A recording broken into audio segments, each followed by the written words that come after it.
여리고에 가까이 가셨을 때 한 맹인이 길가에 앉아 구걸하다가 무리가 지나감을 듣고 이 무슨 일이냐고 물은데 그들이 나사렛 예수께서 지나가신다 하니 맹인이 외쳐 이르되 다윗의 자손 예수여 나를 불쌍히 여기소서 하거늘 앞서가는 자들이 그를 꾸짖어 잠잠하라 하되 그가 더욱 크게 소리질러 다윗의 자손 예수여 나를 불쌍히 여기소서 하는지라. 예수께서 머물러 서서 명하여 데려오라 하셨더니 그가 가까이 오매 물어 이르시되 내게 무엇을 하여 주기를 원하느냐 이르되 주여 보기를 원하나이다.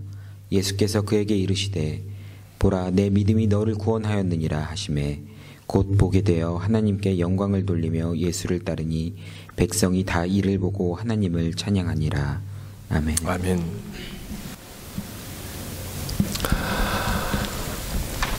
(2000년) 전에 여리고라고 하는 성에 한 소경이 있었습니다.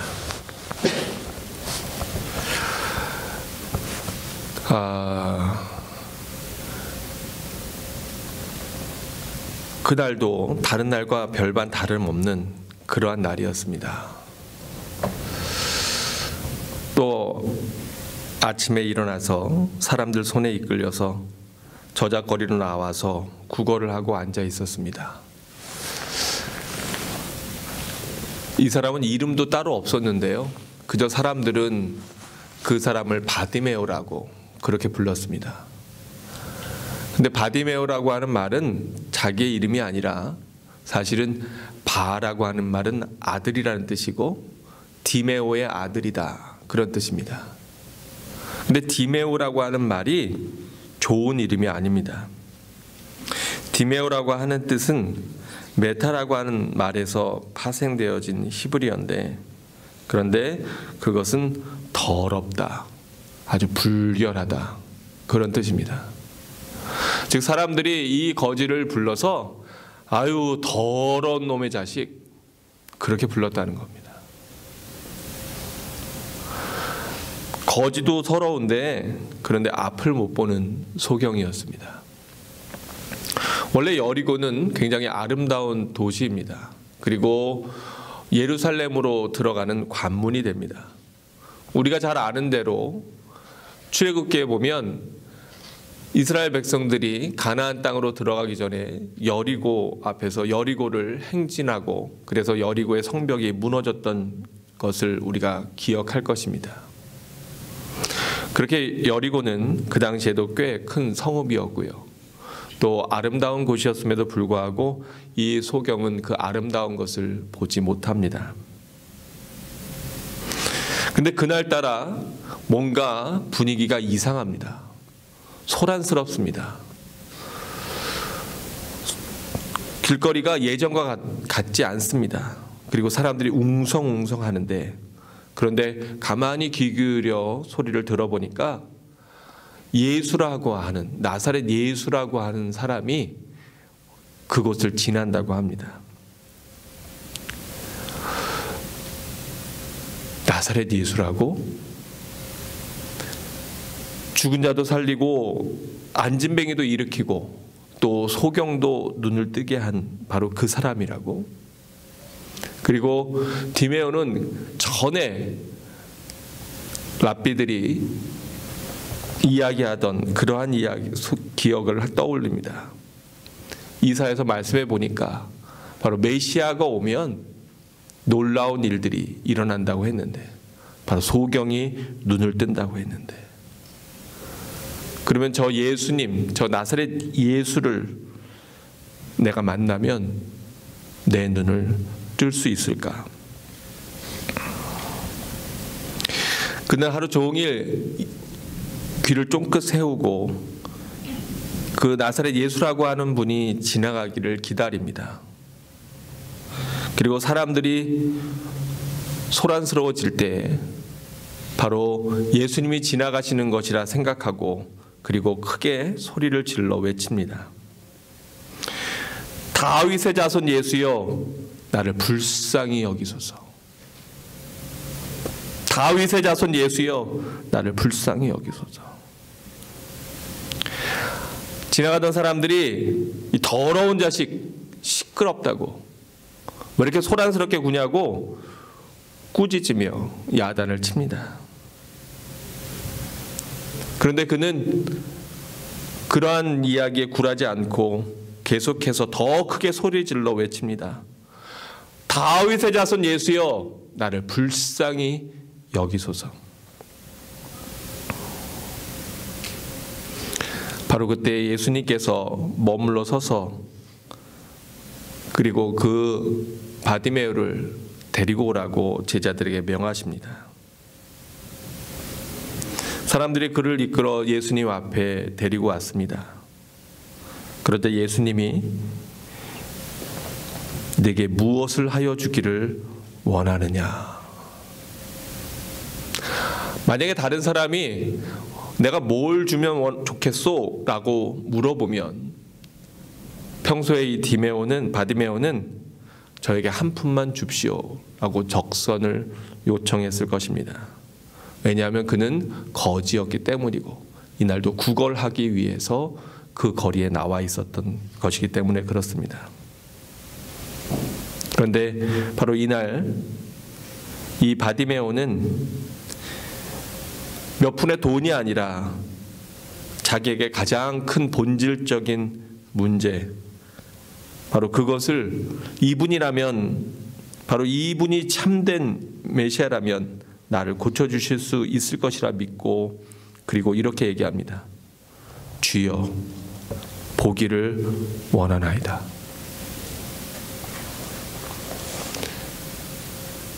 이 바디메오에게 있어서 예수님은 누구셨는가? 바로 이 예수님은 주여라고 부르는 주인이셨습니다. 나를 창조하시고 나를 만드시고 나를 조성하신 나의 삶의 주관자 되시는 주님, 제가 보기를 원합니다. 그때 예수님께서 그저 단순히 네가 보기를 원하니? 그래, 내가 너의 문제를 해결해 주마. 네 눈을 뜨거라. 이렇게 말씀하시지 않고 예수님은 전혀 다른 이야기를 하십니다. 보라, 내 믿음이 너를 구원하였느니라. 내 믿음이 너를 구원하였느니라. 그 말씀이 떨어지자마자 뭔가 희뿌연한 것들이, 나무들이 서 있는 것처럼 보이고, 그리고 점점 뚜렷하게 보이며 사람들이 또 세상에 보이기 시작했습니다. 그리고 하나님께 영광을 돌리며 예수를 따랐고, 또 백성들이 다 이를 보고 하나님을 찬양하였다라고 성경은 얘기하고 있습니다.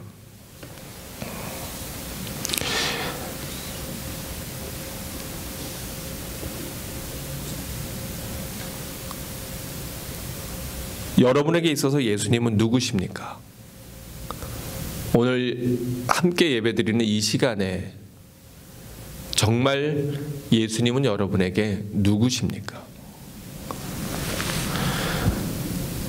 지난주에 10명의 문둥병자 이야기를 저희가 함께 나누었습니다.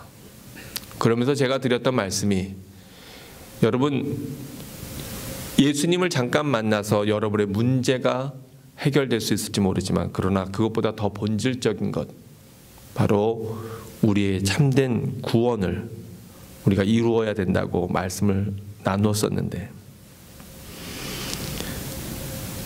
예수님은 여러분에게 누구십니까?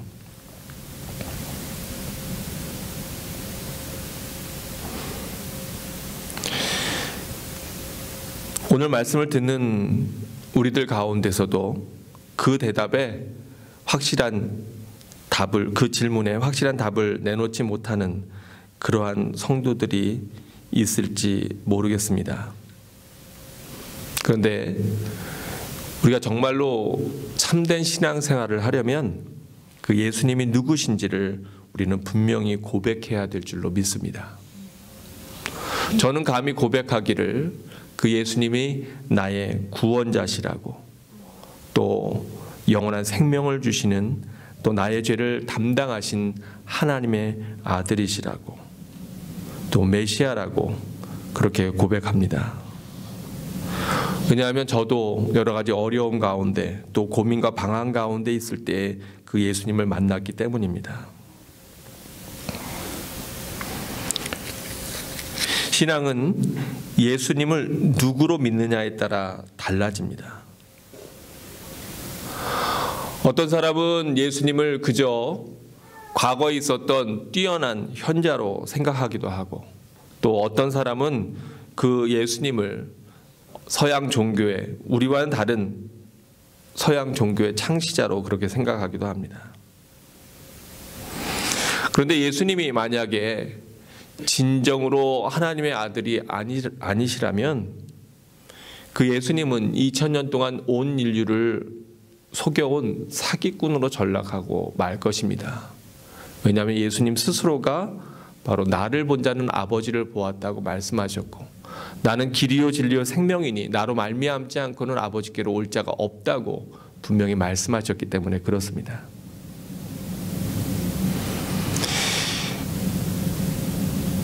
이 바디메오의 고백, 주여 나를 불쌍히 여기소서, 다윗의 자손 예수여 나를 불쌍히 여기소서라고 하는 이 고백은 단순한 고백 같지만 그러나 여기에는 깊은 의미가 담겨 있습니다.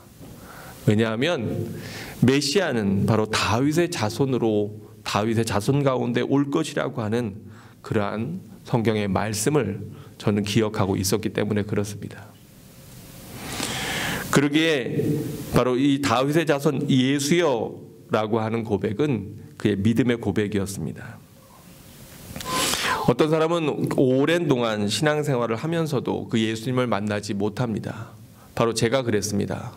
어려서부터, 태어나면서부터, 아니 어머니 뱃속에서부터 교회를 다녔지만 사실은 그 예수님이 누군지 몰랐습니다. 어릴 때는 교회에서 주는 간식이 맛있어서 교회를 다녔고, 또 부모님 등살에 못 이겨서 교회를 다녔습니다. 근데 제가 예수님을 만났던 때는 언제냐면, 제가 제 인생에서 나름대로 깊은 고민과 또 좌절에 빠져 있었던 바로 그 순간이었습니다. 오늘 우리가 보는 이 본문에서 보면 그 많은 사람들 가운데 예수님을 진정으로 만났던 사람은 바로 이 바디메오 한 사람이었다고 하는 겁니다. 오늘 본문에 보니까 무리가 예수님을 애워싸고 함께 그 예수님의 입성을 환영했던 것을 볼 수 있습니다. 많은 사람들이 있었습니다. 근데 왜 그 많은 사람들 가운데 진정으로 예수님을 만난 한 사람은 그 도시에서, 그 성에서 가장 가난하고 가장 더럽고 가장 천대받고 가장 불쌍한 존재였을까요? 왜냐하면 아마도 그 가운데에서 가장 심령이 가난한 자가 이 바디메오였기 때문이 아닐까 그렇게 생각해 봅니다. 예수님은 마태복음 5장에서 팔복을 이야기하시면서 그 첫 번째로 심령이 가난한 자는 복이 있나니 천국이 저희 것이며 라고 말씀하고 있습니다.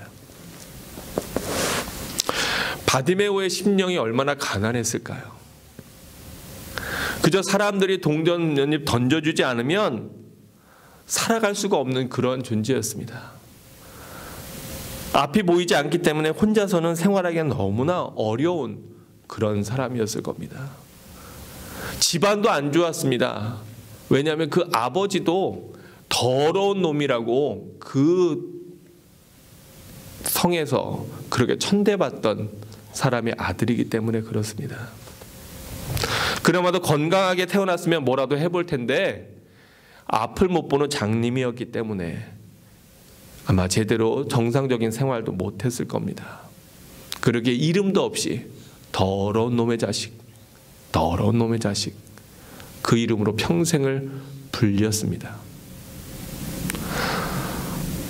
근데 바로 그렇게 가장 비참하고 가장 처참하고 가장 낮은 모습의 사람이었기 때문에 그에게는 예수님이 마지막 희망이었고, 그 예수님을 붙잡지 않고서는 다른 어디서 소망을 얻을 수 없는 그러한 상황이었습니다. 그래서 사람들이 이놈아 시끄러, 좀 조용히 해, 귀한 분 지나가는데 왜 이렇게 떠들어? 라고 사람들이 꾸짖을 때 그는 포기하지 않고 주님의 이름을 외쳐 부릅니다.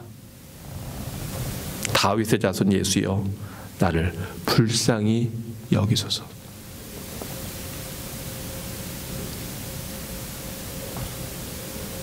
여러분의 심령은 지금 어떠십니까? 여러분은 가난한 심령으로 이 자리에 나와 있습니까?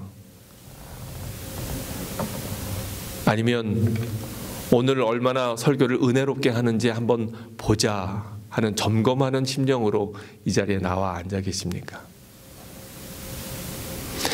여러분은 주님 앞에 예배를 드리기 위해서 이 자리에 나와 앉아 계십니까? 아니면 예배를 받기 위해서 이 자리에 나와 앉아 계십니까? 똑같은 예배를 드리는데 어떤 사람은 정말 가난한 심령으로 주님 도와주세요. 하나님 저를 불쌍히 여겨주세요. 하나님 이 아들을 불쌍히 여겨주세요. 하나님 이 딸을 불쌍히 여겨주세요. 하나님 지금도 하나님을 알지 못하는 우리 부모님을 불쌍히 여겨주세요.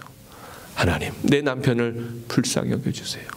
하나님 내 아내를 불쌍히 여겨주세요. 하나님 저를 불쌍히 여겨주세요.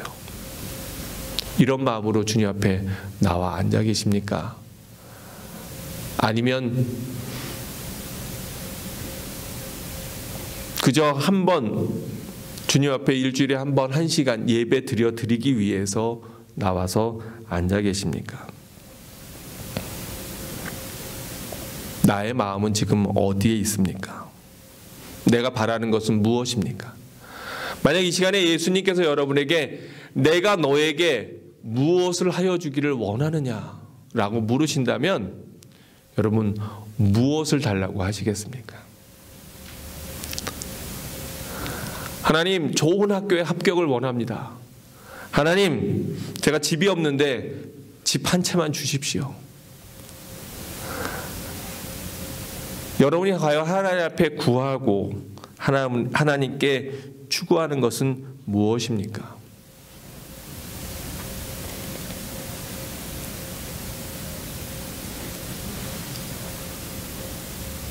그저 우리가 할 수 있는 이야기는 다윗의 자손 예수여 나를 불쌍히 여기소서. 다윗의 자손 예수여 나를 불쌍히 여기소서. 바로 이 한마디가 아닐까 생각해 봅니다.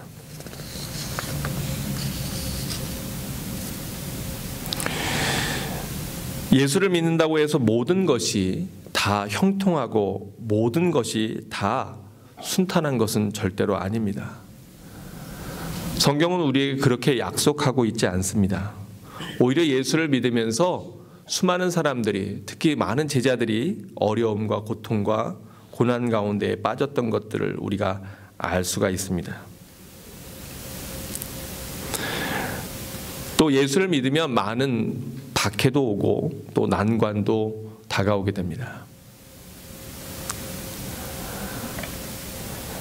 지난주에 제가 읽었던 그 책에 나오는 내용들을 보면 바로 초대교회에 얼마나 많은 어려움과 고통이 있었는가에 대한 그러한 기록들, 그러한 내용들을 읽었는데요.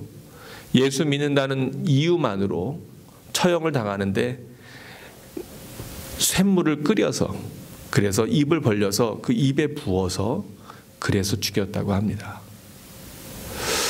그거 외에도 엄청나게 끔찍한 고통과 고난과 괴로움 가운데에서 바로 믿음과 신앙을 지켜낸 것이 우리 선배들의 믿음과 신앙이었습니다. 지난주 목요일에는 오페라 손양원이라고 하는 그러한 공연이 있었는데요. 그 손양원 목사님은 애양원이라고 하는 곳에서 고통받는 나환자들을 돌보는 그러한 일을 했습니다. 근데 그 손양원 목사님의 책에 보면 그 목사님이 처음부터 그 나환자들을 끔찍히 여기고 사랑했던 것은 아닙니다. 그곳에 부임했을 때 그곳의 냄새가 너무 심해서, 너무 악취가 심해서 하나님께 기도하기를, 하나님 제발 이 냄새 좀 어떻게 해주십시오. 제가 여기서 일을 할 수가 없습니다. 그렇게 고백했다고 합니다. 근데 하나님의 은혜로 그곳에서 일하면서 그 사람들이 너무 불쌍히 여겨지고 또 안타깝게 여겨져서, 그래서 그 사역을 놓을 수가 없었습니다. 사실은 그 손양원 목사님에게 학교 교장으로 오라고 하는 그러한 청빙도 있었습니다.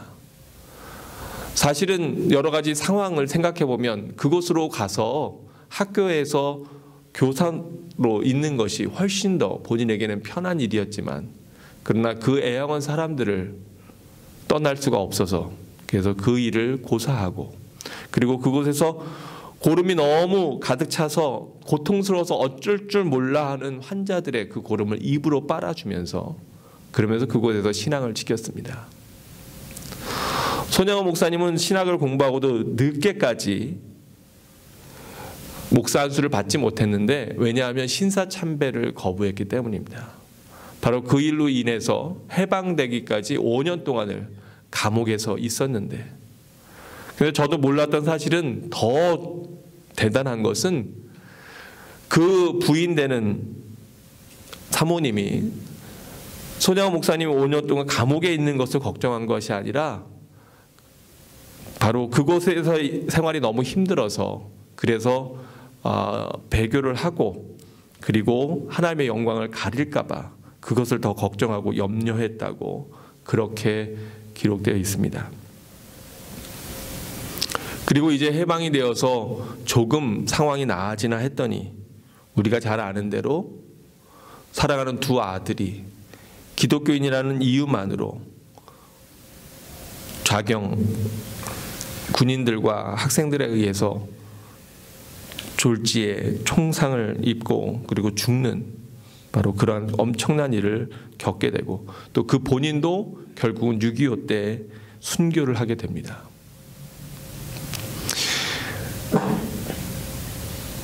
한국의 기독교가 지금 계속해서 욕을 먹고 있는데, 그 많은 이유 중에 하나는 사실은 우리의 심령이 가난하지 못하고 너무 부유해진 것이 아닌가, 그렇게 생각을 합니다.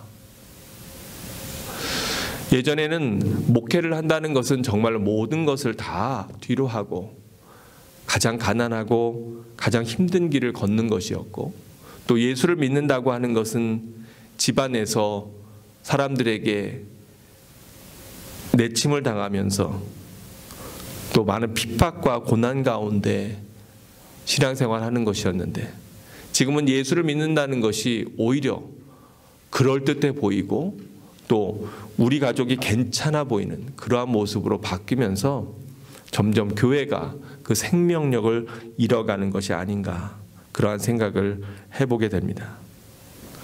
그래서 교회가 점점 더 부자가 되고 또 더 많은 것들을 소유하고 가지게 되고, 또 교회 주차장에는 아주 고급 차량들이 진을 이루면서 세상 사람들로부터 점점 더 분리되고 또 사람들로부터 손가락질을 받는 그러한 모습으로 변하고 있는 현실을 볼 때, 우리 주님께서 얼마나 마음 아프실까, 얼마나 주님께서 안타까워하실까, 이런 생각을 해보게 됩니다. 그러나 그럼에도 불구하고 오직 교회가 우리에게 유일한 소망인 것은,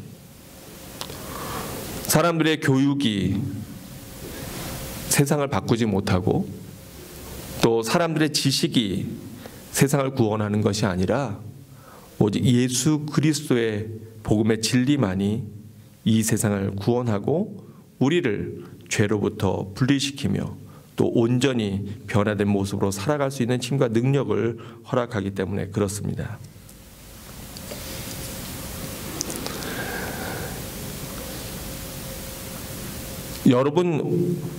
여러분의 심령이 가난하다면 하나님께 감사하십시오. 여러분 삶에 지금 어려움이 있다면 하나님 앞에 감사하십시오.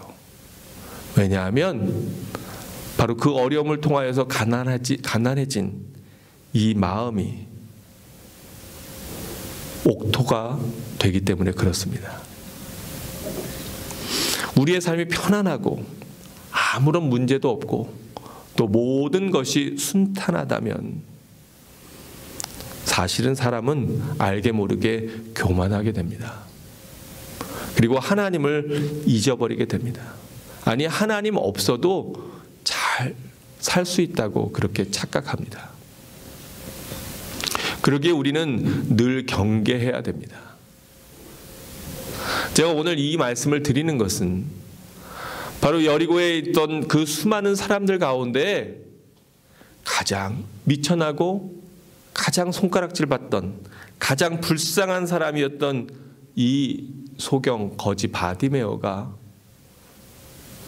주님을 만났다면, 그러면 오늘 우리의 마음가짐과 우리의 모습이 어때야 되는가, 우리가 다시 한번 점검해야 될 것이요, 또 나는 지금 어떠한 위치에 어떠한 모습으로 있는가를 우리가 다시 한번 돌아봐야 될 것입니다. 우리가 말씀을 들으면서 조심해야 될 것은요, 우리가 다윗을 이야기하면 내가 다윗이 된 것 같고요, 바울의 복음 전파를 이야기하면 내가 바울이 된 것 같습니다. 근데 우리는 사실은 말씀을 들으면서 다윗의 이야기를 들으면서 내가 사울은 아닌가 돌아봐야 되고요, 엘리야 선지자의 이야기를 들으면서 내가 아합은 아닌가 내 자신의 모습을 돌아보아야 됩니다.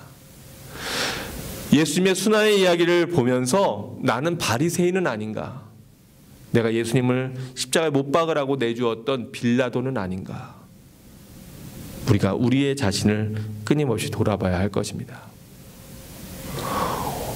오늘 말씀을 들으면서 바로 이 바디메오의 모습 가운데에서 나를 발견할 수 있다면 여러분 복된 것입니다.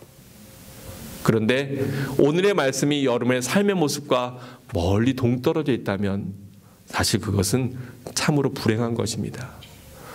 왜냐하면 예수님이 오셨다고 저가 뭔가 놀라운 이적을 한번 행하는가 보자 라고 그 뒤를 따랐던 수많은 무리 가운데 껴있는 한 사람이 바로 내가 될 수도 있기 때문에 그렇습니다. 그래서 간절히 바라기는, 저는 여러분의 심령이 주님 앞에서 가난한 바디메오의 심령이 되기를 주의 이름으로 축원합니다. 자기의 모든 것을 걸고 절실하게 예수님을 불렀던, 목 놓아 불렀던 그 바디메오의 외침이 바로 여러분의 부르짖음이 되기를 주의 이름으로 축원합니다.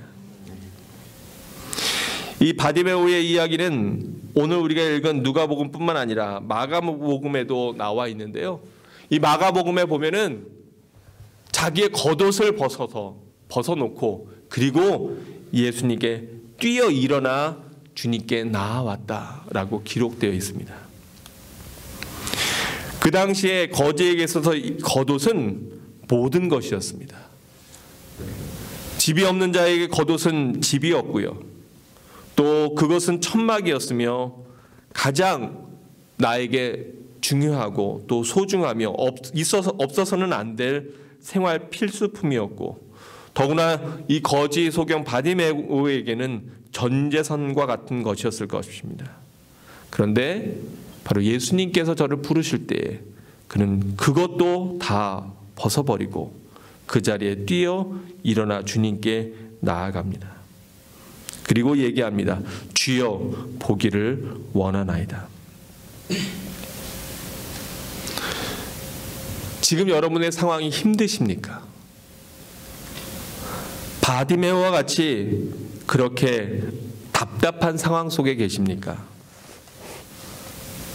그렇다면 여러분 주님 앞에 부르짖어 외치기를 원합니다. 다윗의 자손 예수여 나를 불쌍히 여기소서. 시편 120편 1절에 보면 성경은 우리에게 이렇게 이야기하고 있습니다. 내가 환난 중에 여호와께 부르짖었더니 내게 응답하셨도다. 아멘. 내가 환난 중에 여호와께 부르짖었더니 내게 응답하셨도다.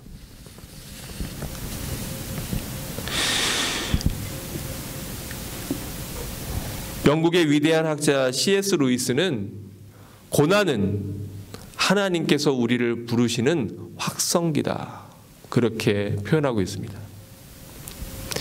인생의 어려움과 고난과 아픔이 있었기에 바로 우리는 주님께 나올 수 있었음을 감사해야 할 것입니다. 만약에 여러분 가운데 그러한 아무런 어려움도 없었는데 주님께 나오셨다면 정말 대단한 큰 은혜를 입은 것입니다.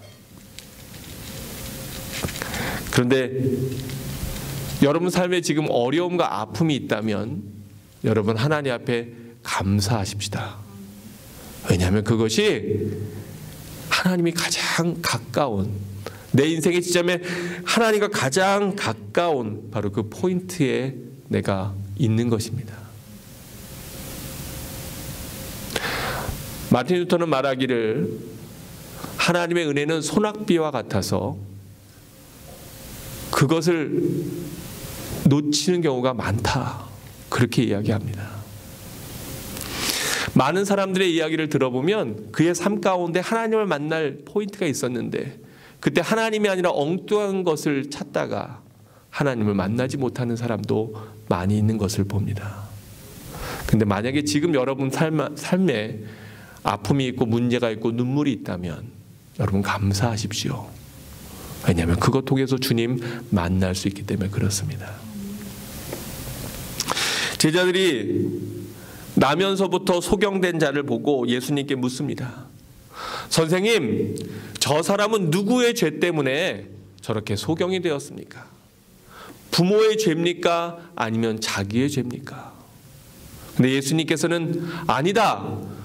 저 사람이 소경이 된 것은 부모의 죄도 또 자신의 죄도 아니다. 하나님의 영광을 나타내기 위해서 그렇게 된 것이다, 이야기합니다. 어떻게 보면 참 역설이죠. 어떻게 보면 너무 잔인한 이야기인지 모릅니다. 소경되어 그 사람은 얼마나 고통당하고 어렵고 힘들었겠습니까? 그런데 그것이 하나님의 은혜인 것은 바로 그 아픔과 그 고통과 그 어려움을 통해서 하나님을 만나게 된다면, 진정으로 참된 정금과 같은 믿음을 갖게 된다면 그것보다 더 귀한 것이 없다고 하는 겁니다.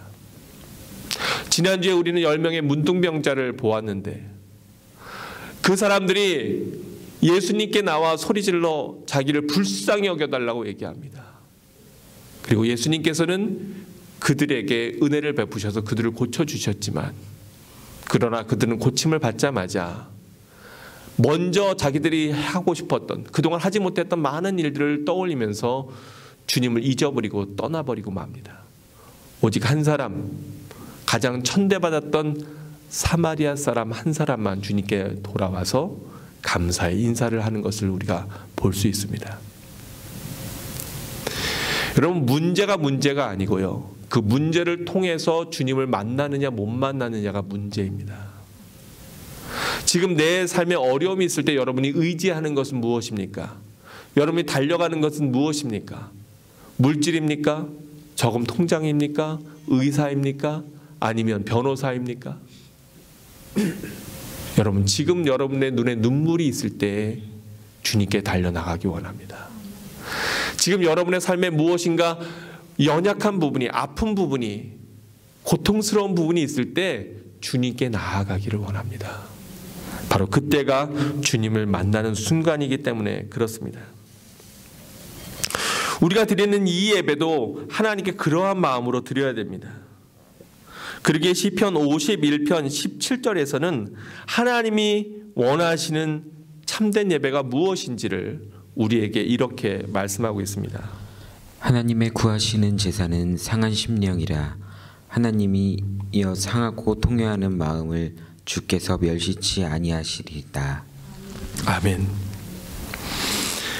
상하고 통회하는 마음을 주님께서 멸시치 아니하십니다. 하나님이 구하시는 제사는 바로 상한 심령이다. 오늘 우리가 성찬식을 드리면서 죄의 회개의 시간을 가졌는데 여러분은 자기 자신의 죄에 대해서 얼마나 민감하십니까?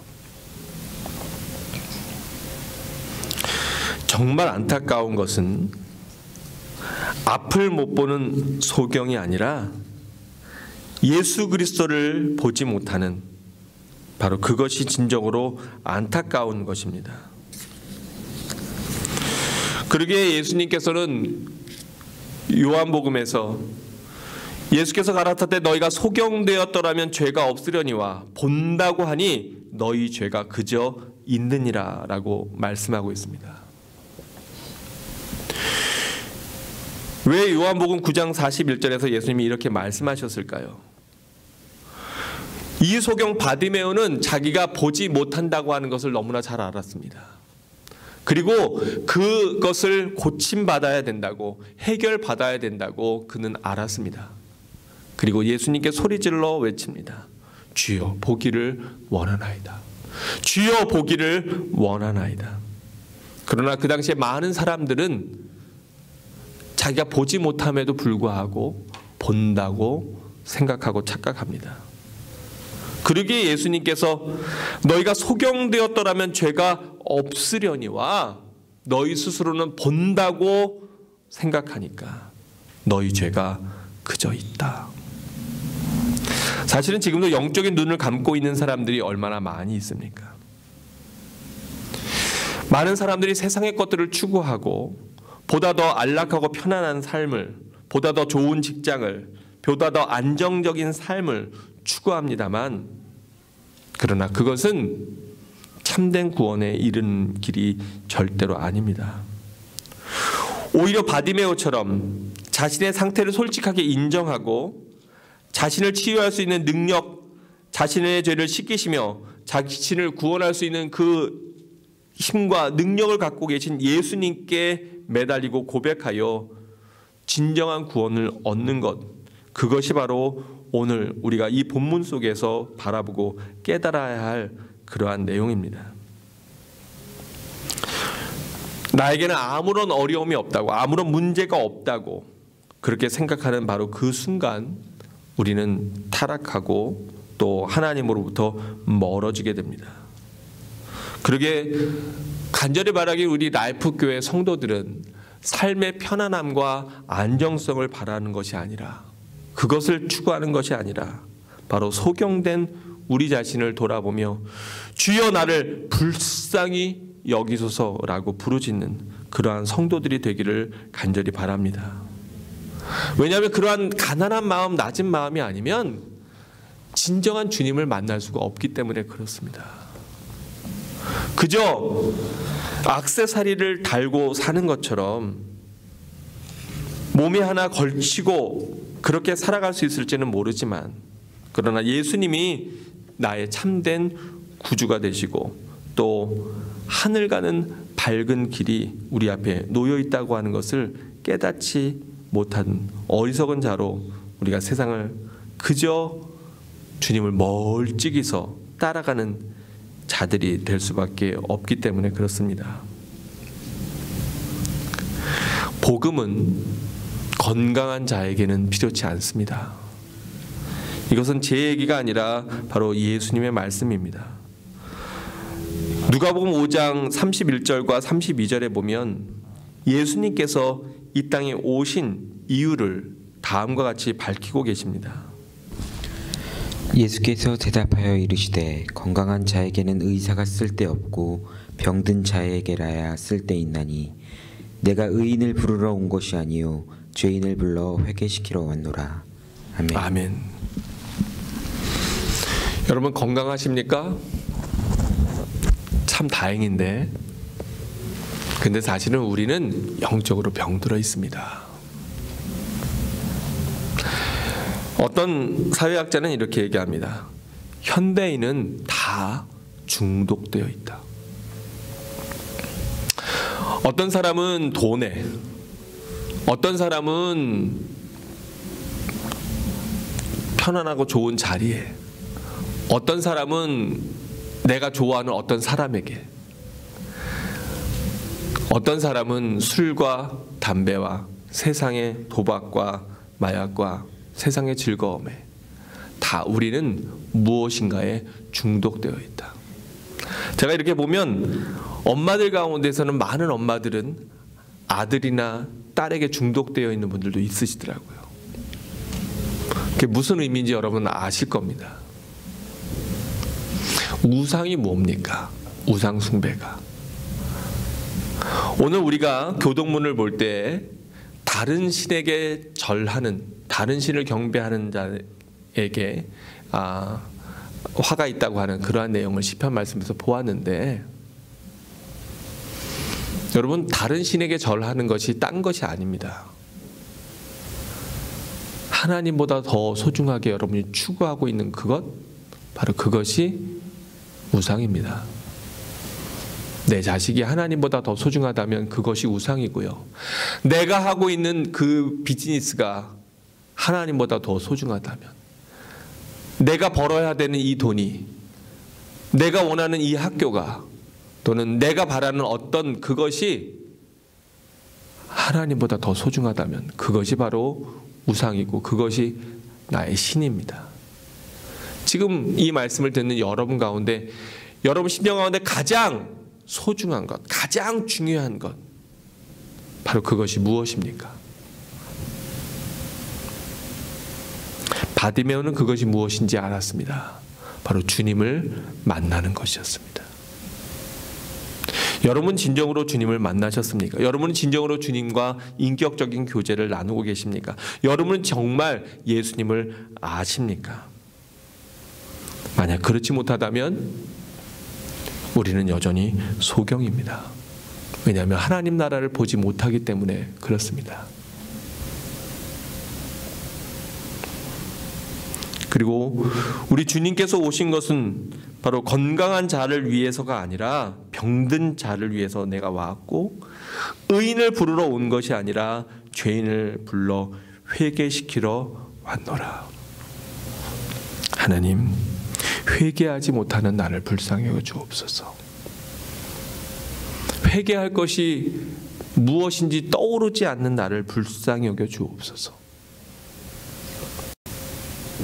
예수여, 나를 불쌍히 여기소서. 진짜 소경은 바디메오가 아니었고요. 바로 그 주변에 무리를 지어서 예수님을 쫓아다니던 그 지역의 사람들이었습니다. 여러분 삶 가운데 눈물이 있고 또 회개가 있다면 여러분 기뻐합시다. 왜냐하면 바로 참된 구원이 우리 앞에 있기 때문입니다. 그러나 오늘도 내 마음이 메말라 있고 또 냉랭하고 내가 무엇을 주님께 구해야 될지를 깨닫지 못하고 알지 못한다면 여러분 땅을 치며 통곡해야 합니다. 왜냐하면 바로 내가 소경이기 때문입니다. 사랑하는 성도 여러분, 기억하십시오. 내가 환난 중에 여호와께 부르짖었더니 내게 응답하셨도다. 여러분이 겪고 있는 그 아픔, 그 어려움, 그것이 바로 주님께 나아가는 도구입니다. 그 도구가 없었다면 주님 만나지 못했을 것입니다. 그리고 또 그 아픔이 지금 여러분에게 있다면 여러분 감사하십시오. 왜냐하면 우리 주님께서 바로 여러분의 그 부르짖는 소리를 들으시고 여러분에게 응답하실 것이기 때문에 그렇습니다. 다윗의 자손 예수여, 나를 불쌍히 여기소서. 함께 기도하겠습니다.